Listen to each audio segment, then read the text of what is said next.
Navigating the access permit application process. In 1979, state lawmakers passed the Highway Access Law.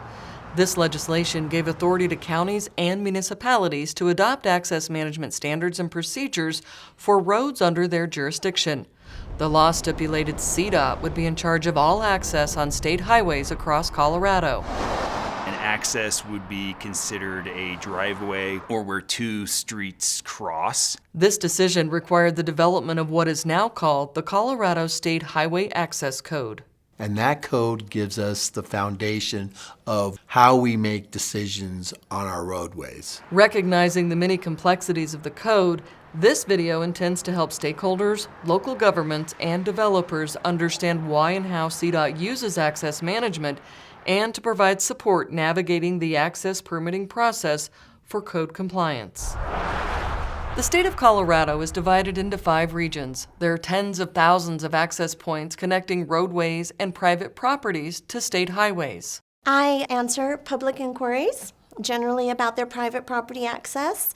I also work with developers who are looking to develop a parcel of land, and they have questions about their access. Dan Rusin is the statewide Access Program Manager. Everybody really needs to understand access management, from the landowner to local government to state government. Even federal government needs to understand what access management is, because it affects everybody.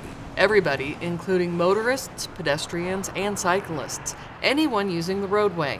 Per the Access Code, there are 8 roadway classifications in Colorado with different levels of access. For example, interstates, very restricted access, very hard to get access. Matter of fact, there shouldn't be any private access on interstates. Frontage roads, complete opposite. Frontage road is meant to be access. It's meant to provide access to all the landowners. The pillars of access management are rooted in safety and roadway system operations. If we can make it safer and get people off the roadway quicker, it becomes a more efficient roadway. Historically, Colorado averages well over 600 deaths annually on our roadways and close to 4,000 serious injuries. Many of those fatalities and serious injuries occur at intersections or at access points. And so in order to reduce the amount of fatalities and serious injuries on Colorado's roadways, good access management practices can help by reducing those conflicts. A conflict point is the location where road users cross, merge, or diverge, creating the potential for a crash. You can have broadsides, you can have rear ends. Those are conflict points. Typically, a normal intersection has 32 conflict points. As Colorado's population grows, the need for expanded infrastructure and clear access management guidance continues to rise. CDOT uses access management across its 5 regions to guide permitting, ensuring those requesting an access permit comply with the state code. That is what we use to make our decisions. So our decisions come from state law, which CDOT has to follow. An access permit is required when you are changing how an access is used, such as developing or redeveloping a property, making improvements, modifying or changing an existing access, relocating an access, closing an access, and/or performing temporary access construction. Understanding the CDOT process will support permit approval.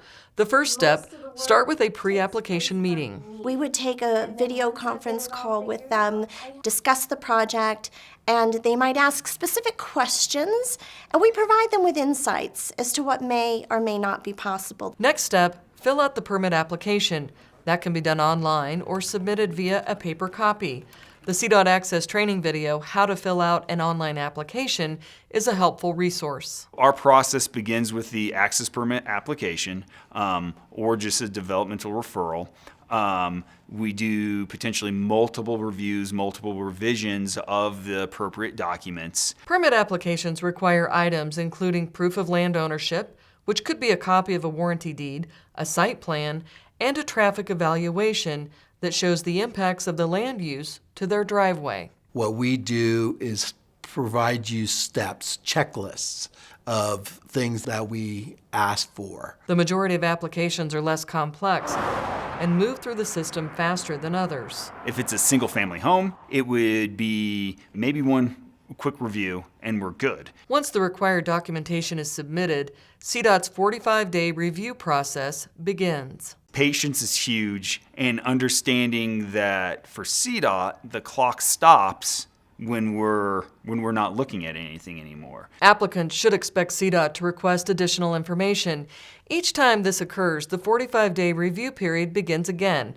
After a permit is approved, it moves to the next phase of permitting, which is called a notice to proceed. That's really what we're looking for, is making sure that the design is to standards and the design is adequate for your use of the access. Communication with your regional access permit manager is key to the process. If you have questions, ask the access permit unit. CDOT is here to be a partner in navigating the access management permit process, and we all share the goal of wanting roadways to be safer and have better operations for the road users. For more resources on obtaining an access permit and to view more tutorial videos, visit co.gov/business/permits/access permits.